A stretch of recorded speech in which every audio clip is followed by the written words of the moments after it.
가끔 무례하게 행동하는 사람들을 만납니다. 만일 누가 나에게 예의 없이 말하거나 행동하는 것을 보면 기분이 좋지 않을 것입니다. 그것으로 인해서 하루 종일 불쾌한 감정으로 이어질 수도 있습니다. 반대로 내가 다른 사람에게 무례하게 군다고 생각해 보십시오. 다른 사람에게 즐거움이 아니라 기분 나쁜 하루를 선물하게 될 것입니다. 오늘 우리가 배울 내용이 바로 고린도전서 13장의 사랑의 덕목 중 하나인 무례히 행치 않는 것입니다. 왜 사랑이 무례히 행치 않는 것일까요? 사랑하면 남에게 막대하거나 지각 없는 행동을 할 수 없기 때문입니다. 사랑이 없기 때문에 무례한 행동을 한다는 것이죠. 그래서 무례한 사람들은 사람들과의 좋은 관계를 절대 맺을 수 없습니다. 무례함의 반대말은 공손함, 친절함, 정중함이라고 볼 수 있는데요. 사랑이 있다면 공손하고 정중하고 상대방을 존중하게 될 것입니다. 사랑한다고 말은 하면서 상대방을 존중하지 않고 함부로 대한다면 무례한 사람이 되는 것입니다. 사랑이 있으면 친절하고 좋은 매너를 갖게 된다는 겁니다. 내가 얼마나 교양이 있는지, 내가 얼마나 예의가 바른 사람인지 보여주겠어 라는 태도가 아니라 사랑하는 마음을 가지고 상대방을 존중하고 예의 있게 행동하는 사람이 무례히 행치 않는 사람이 되는 것입니다. 그렇다면 무례히 행치 않는 것은 어떻게 하는 것일까요? 로마서 12장 10절입니다. 형제를 사랑하여 서로 우애하고 존경하기를 서로 먼저 하며, 형제 사랑하기를, 형제 존경하기를 먼저 하라는 것입니다. 무례하지 말고 남을 존중하라는 것이죠. 그것이 형제를 사랑하는 것이다 라고 말씀하고 있습니다.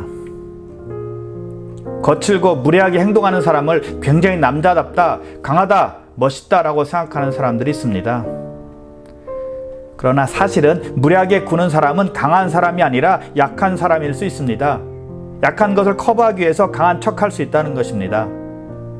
뭔가 마음속에는 상처가 있고 뭔가 부족함이 있기 때문에 그것을 감추기 위해서 행동하는 경우가 많다는 것입니다.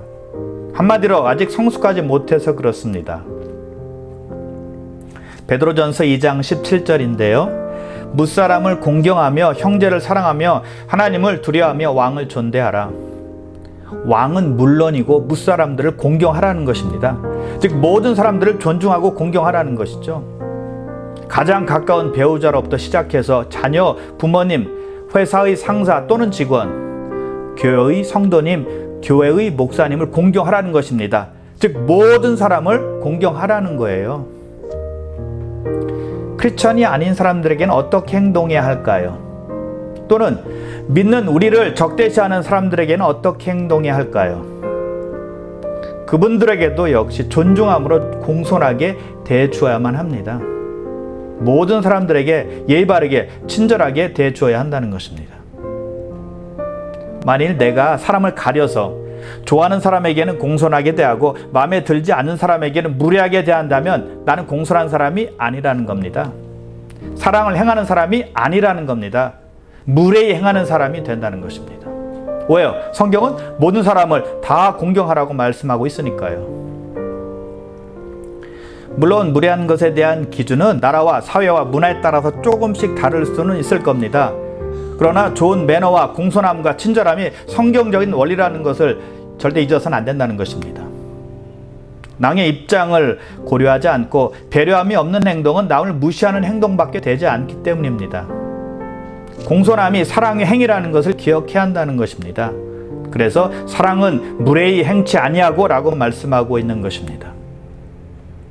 어떤 사람들은 무례히 행하는 것이 웃기고 재미있다고 생각할지 모르겠지만 그것은 사랑이 아니라는 겁니다.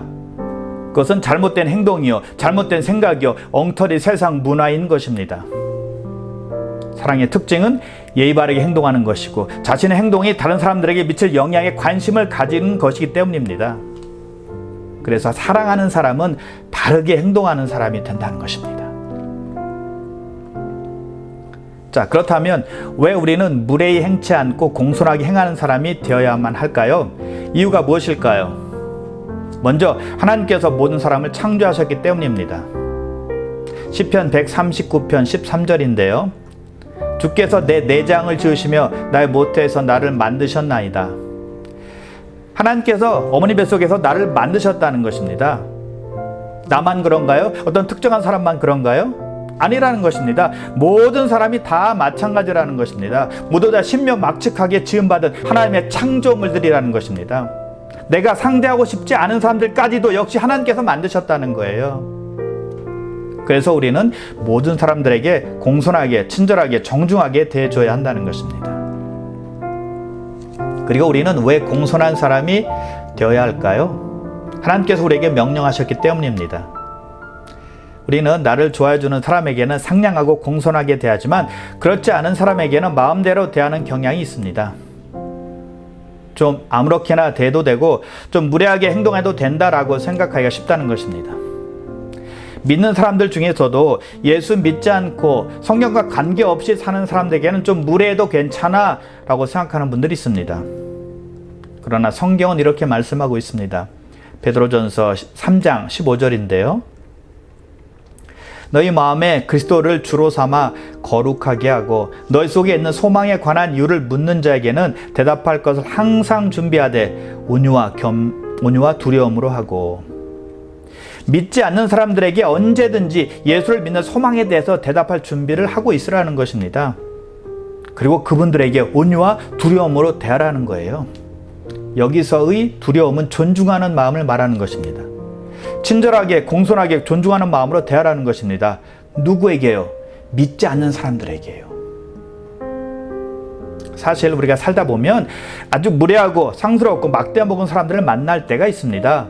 그런데 그런 분들까지도 하나님께서 지으셨다는 것을 기억하고 공손하게, 정중하게 대해주는 것을 잊지 말라는 것입니다. 다른 사람들이 나에게 함부로 말하고 행동한다고 해서 나도 똑같이 말하고 행동한다면 나도 그 사람들과 다를 바가 없다는 것입니다. 그리고 우리는 왜 공손한 사람이 되어야 할까요? 하나님께서 우리가 행하는 대로 갚아주시기 때문입니다. 우리는 심는 대로 거둔다는 것을 기억해야만 합니다. 다른 사람이 나를 공손하게 대해주기를 바란다면 내가 먼저 남에게 공손하게 대해주어야 한다는 것입니다. 다른 사람이 나에게 웃는 얼굴로 대하기를 원한다면 내가 먼저 웃으면서 대하는 것입니다. 대접받기를 원한다면 남에게 먼저 대접하면 되는 겁니다. 예수님께서 말씀하시죠. 그러므로 무엇이든지 남에게 대접을 받고자 하는 대로 너희도 남을 대접하라.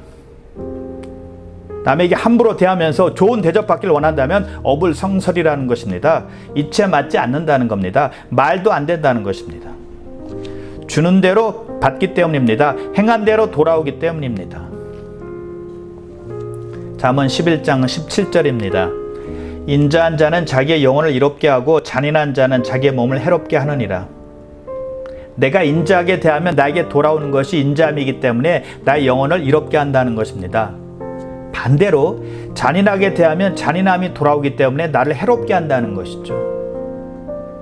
그러므로 여러분, 사람들에게 무례히 행치 마시고 친절하게, 공손하게, 따뜻하게 대하시기를 바랍니다. 자, 식당에 갔는데 웨이터나 웨이트레스가 아주 상냥하게, 친절하게 서브해 준다고 생각해 보십시오. 기분 좋죠? 대접받는 느낌이 들 것입니다. 기분 좋게 맛있게 식사하게 될 것입니다. 아마 다음에도 그것을 또 찾게 될 겁니다. 그러나 반대로 웨이터나 웨이트레스가 무례하게 군다고 생각해 보십시오. 음식이 아무리 맛이 있어도 그것을 다시는 찾지 않게 될 겁니다. 나쁜 평을 남기게 될 거고요. 모든 사람들에게 필요한 것이 공손함이라는 겁니다. 누구나 좋아하는 것입니다.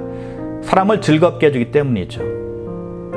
그래서 모든 관계 속에서 이런 공손함과 친절함이 꼭 필요한 겁니다. 사람 사이에서 윤활유 역할을 해주기 때문입니다. 자, 공손한 사람이 해야 될 일이 있습니다. 누가 무엇을 잘하면 칭찬해 주는 것입니다. 감탄하고 기뻐하는 거예요. 리액션을 잘하는 것이 필요합니다. 누가 열심을 내거나 잘하면 기뻐하고 박수 쳐주는 것입니다. 그러면 힘이 나서 더욱 잘하려고 할 것입니다. 상대방에게 힘을 불어 넣어주고 세워주는 것입니다. 공손함이 있고 남을 존중하는 사람이라면 그렇게 할 수 있는 겁니다.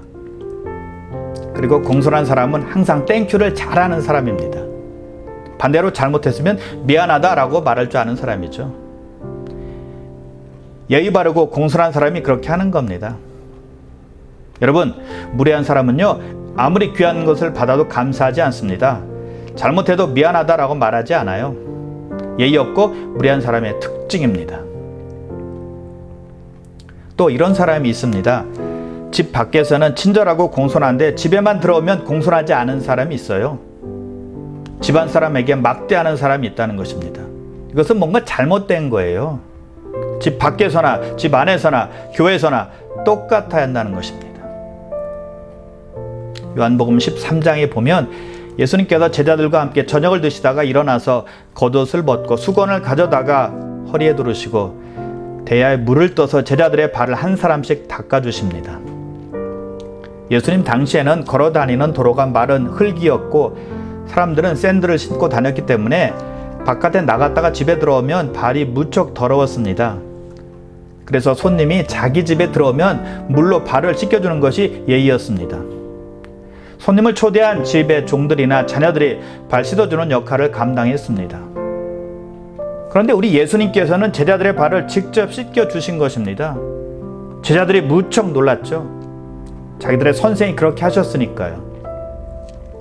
종들이나 하는 일을 창조주 하나님께서 직접 하셨으니까요. 예수님께서 제자들의 발을 다 씻기시고 나서 이렇게 말씀하세요. 요한복음 13장 14절과 15절인데요. 내가 주와 또는 선생이 되어 너희 발을 씻었으니 너희도 서로 발을 씻어주는 것이 옳으니라. 내가 너희에게 행한 것 같이 너희도 행하게 하려 하여 본을 보였노라. 예수님께서 행하셨기 때문에 제자들이 서로 발을 씻기는 것이 마땅하고 옳은 일이라는 것입니다. 그들로 하여금 행하라고 본을 보이신 겁니다. 자발적으로 서로 섬기라는 것이죠. 서로 사랑하고 아끼고 존중하라는 것을 가르쳐 주신 것입니다. 여러분, 무례히 행치 않고 남에게 공손함을 보이고 남을 존중하는 일의 시작은 사랑하고 섬기는 일이라는 사실을 꼭 기억하시길 바랍니다. 그러므로 귀한 성도 여러분, 교회에서나 가정에서나 일터에서나 여러분이 계신 곳에서는 어디서나 웃음을 잃지 않고 예의 바르게 공손하게 사람들 대하셔서 삶 속에 하나님의 사랑을 잘 전하시기를 주님의 이름으로 축복합니다.